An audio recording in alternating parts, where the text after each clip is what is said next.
네, 오늘은 예레미야 38장으로 말씀을 전합니다. 보통 사람들이요, 다른 사람을 볼 때 두 가지를 먼저 본다고 합니다.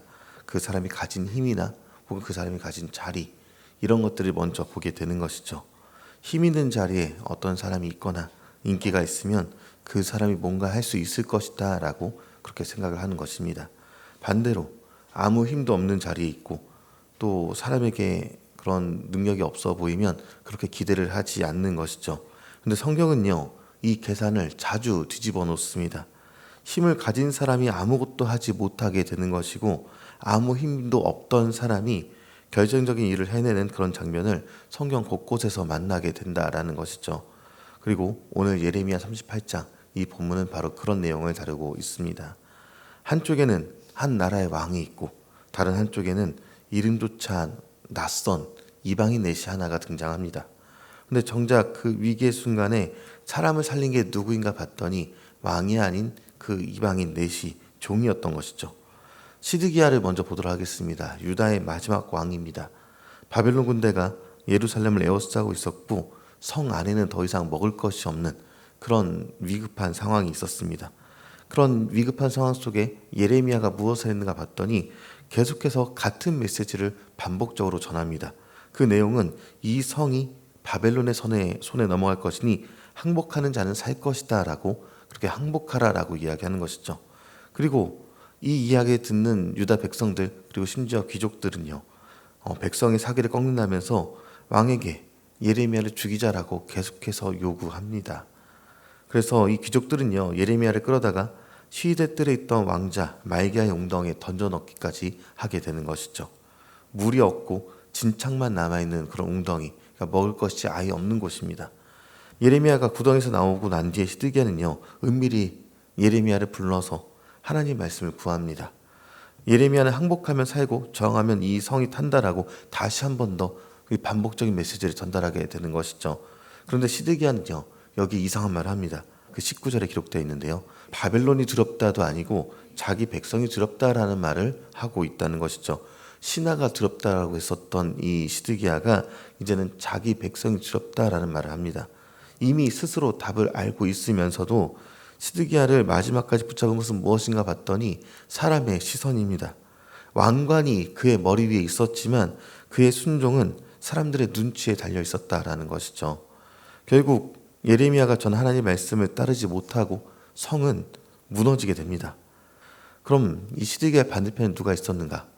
오늘 본문에 에벤멜렉이라는 사람이 등장합니다. 그는 구스 사람, 에티오피아 사람이다라고 하죠.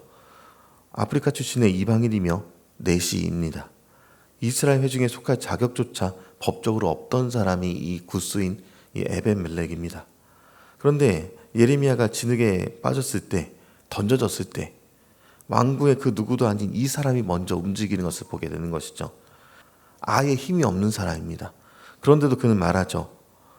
지금 악한 일을 행하고 있다라고 올바른 말을 하게 됩니다. 그렇게 말을 하게 됐을 때 당연히 에벤멜렉은 죽음을 각오하는 말을 하게 됐다는 것입니다. 왕은 그 말을 듣고요, 그에게 30명을 데리고 가서 예레미야를 구덩이에서 끌어올리라라고 명령합니다. 그럼 고민해 보면요, 왕은요 이미 예레미야를 살릴 수 있는 그런 능력이 있었다라는 것이죠. 시드기야에게 힘이 아무것도 없었던 것이 아닙니다. 다만 그 힘을 쓸 마음이 없었다라는 것이 문제겠죠. 그리고 그 마음을 움직인 것은 에벤멜렉의 한마디였던 것입니다. 에벤멜렉이라는 이름은요, 히브리어로 보니까 에베드 멜렉입니다. 에베드는요 종이고요, 멜렉은 왕이다라는 뜻입니다. 그러니까 그대로 풀면 왕의 종이죠. 그러면 구스 사람이 이런 이름을 가질 리는 없었으니 이 에벤멜렉은 이름이 아니라 어떤 직책이었을 것입니다.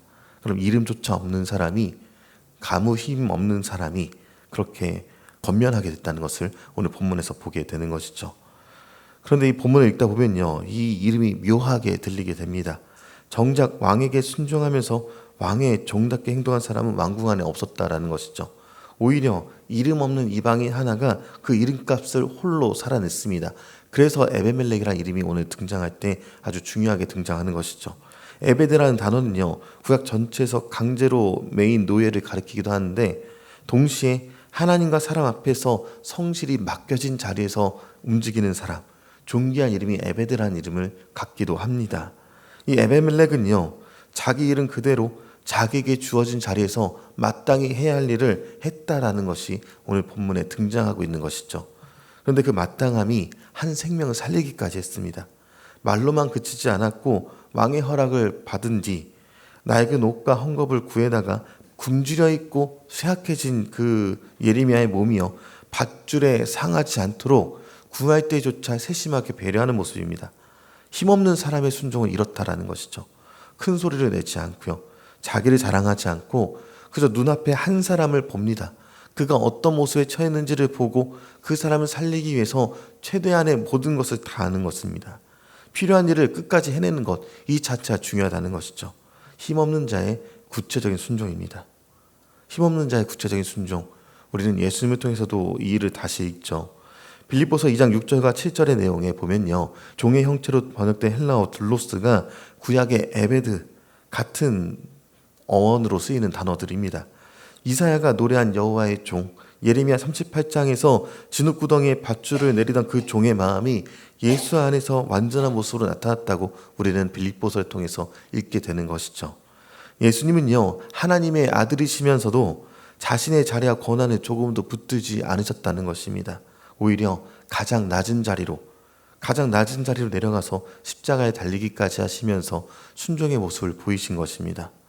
에베멜렉이 진흙에 빠진 그 한 사람을 구하려고 자기 자리, 자기 목숨을 걸었던 것처럼 우리 주님께서는요, 죄에 빠진 모든 사람을 구하시려고 자기 목숨을 내어주시는 것이죠. 시드기야가 자리를 가지고도 두려움에 빠져 있었던 그 모습, 예수님은요, 아무 자리도 없는 곳에 오셔서 온전히 순종한 것을 오늘 본문을 통해서 예수님까지 보게 됩니다. 다시 이름 이야기로 돌아가 보겠습니다. 에베멜렉이라는 이름은요, 그가 선택한 이름이 아닙니다. 구스에서 와서 유다 땅에서 주어진 이름이 된 것이죠. 우리도 마찬가지입니다. 그리스도인이라는 이름을 갖고 있습니다. 근데 이 그리스도인 이름은요, 우리가 갖고 싶어서 얻게 된 이름이 아니라 이 하나님의 종이라는 이름, 기름 부음 받은 자라는 이름, 이것은요, 주어진 이름입니다. 우리 각자의 자리에서 시드기야의 그 순간과 에베멜렉의 순간이 함께 찾아올 수 있습니다. 그리고 성령님께서는요, 오늘도 그 우리의 모든 순간 속에서 두려움이 아니라 순종을 택하시도록 이끌고 계시다라는 것이죠. 자리가 있어야 우리가 움직이는 것이 아니라 자리가 없어도 우리에게 주어진 이름대로 살아가는 것, 이것이 우리에게 필요한 것입니다.